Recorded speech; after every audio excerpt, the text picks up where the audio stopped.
Parashat Shelach, on voit Moshe Rabbeinu envoyer des explorateurs pour aller un peu visiter le pays et faire un compte-rendu, un rapport de ce qu'est cette terre promise qu'Akadosh Baruch Hu a promis au Ham Israël. Et malheureusement, ils reviennent avec de tristes nouvelles, ils vont faire le tour, ils vont commencer à critiquer. Certes, la terre a de bons côtés, elle a des qualités, seulement tout le long de leur visite, ils ont vu des morts, des enterrements, des tristesses, des malheurs frapper tous les habitants de la ville. Rachi le rapporte, la raison à cela, c'était que Hachem voulait que le peuple soit focalisé sur quelque chose pour permettre aux Meraglim de pouvoir faire toute leur exploration tranquillement.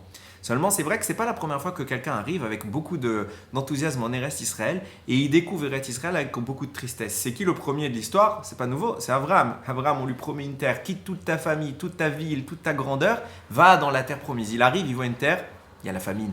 À chaque fois qu'on voit les Havot, ils ont eu des problèmes avec cela. On voit que la terre n'était pas si belle et qu'elle a beaucoup de problèmes qui s'expriment. Donc quelque part, la réaction, on peut y comprendre. Et d'ailleurs, c'est très actuel. Aujourd'hui, beaucoup de gens se disent « Ouais, c'est difficile de vivre en Eretz Israël. » C'est pas nouveau. Faut pas croire qu'on innove. C'est que l'histoire qui se répète.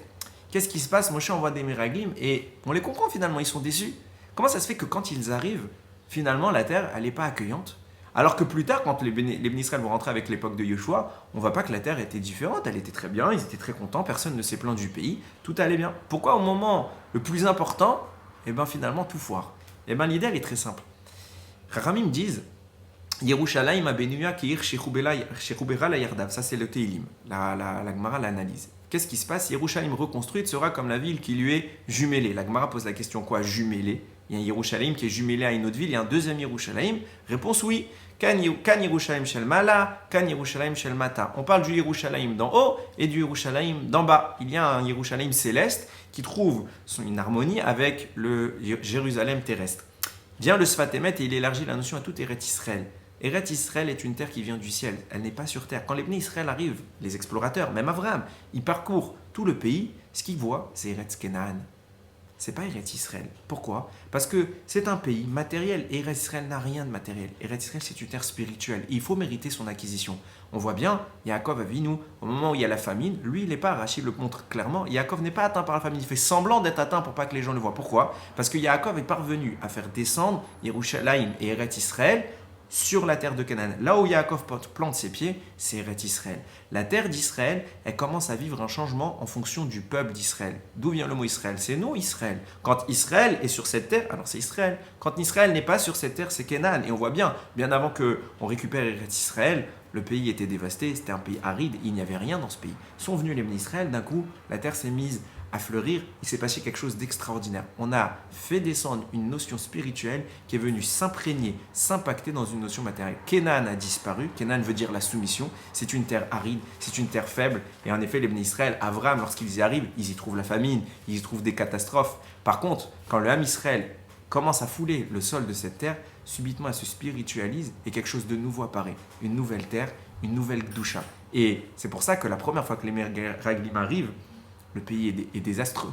Par contre, le fait que les Meraglim commencent à parcourir, Yoshua, Kalev, ils vont commencer à faire descendre un fil de Gdusha, une émanation céleste, et subitement la terre va commencer à progresser et s'orienter plus vers Israël plutôt que de Canaan. C'est pour ça que quand la deuxième fois on va rentrer, sous l'égide de Yoshua, plus aucun problème n'est apparent, la terre commence à respirer sa Gdusha, le lait et le miel coulent, les promesses sont tenues.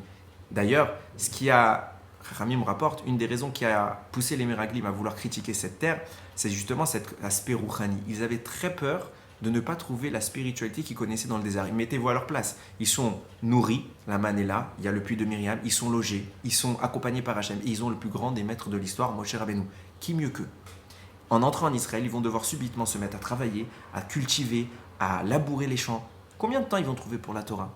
Une des choses qui a préoccupé les Meraglim, c'était de perdre ces Gdusha. Or, c'était ça leur erreur. La Gdusha, elle est ici. Le simple fait d'être ici manifeste une notion qui ne vient pas de notre monde. Et ça n'a pas de prix. D'ailleurs, c'est une des choses qui peut parfois repousser les gens, même dans le monde religieux, à ne pas faire leur alia. Évidemment, on est en Roussares, on a un salaire, on a de quoi vivre, on a tous les cadres qui nous apportent la Torah. On peut même peut-être parfois plus étudier en dehors d'Israël. C'est l'argument des Meraglim. Et on voit que Hacham, il n'a pas été d'accord avec ça.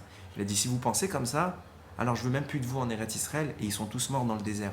C'est l'erreur à commettre. On n'est pas là pour faire des calculs dans notre vie, de dire je pense mieux, je pense mieux. Hachem nous a demandé des choses, il a dit venez en Eretz Israël, je vais vous donner la Torah, je vais vous faire le simple fait d'y être, vous aurez en peu de temps, peut-être beaucoup plus que ce que vous aviez dans le désert avec Moshe Rabbeinu. C'était ça l'enjeu du pays, c'est ça l'enjeu de cette conquête et de cette visite.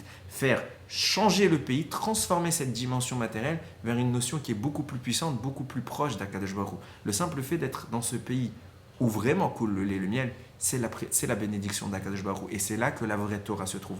On peut le comparer. Les Talmidim d'Eretz Israël, les Talmidei Chachamim sont les plus grands de tous. Ils ont une doucha qui ne peut être comparée avec nul autre. C'est notre mérite que de pouvoir habiter dans ce pays.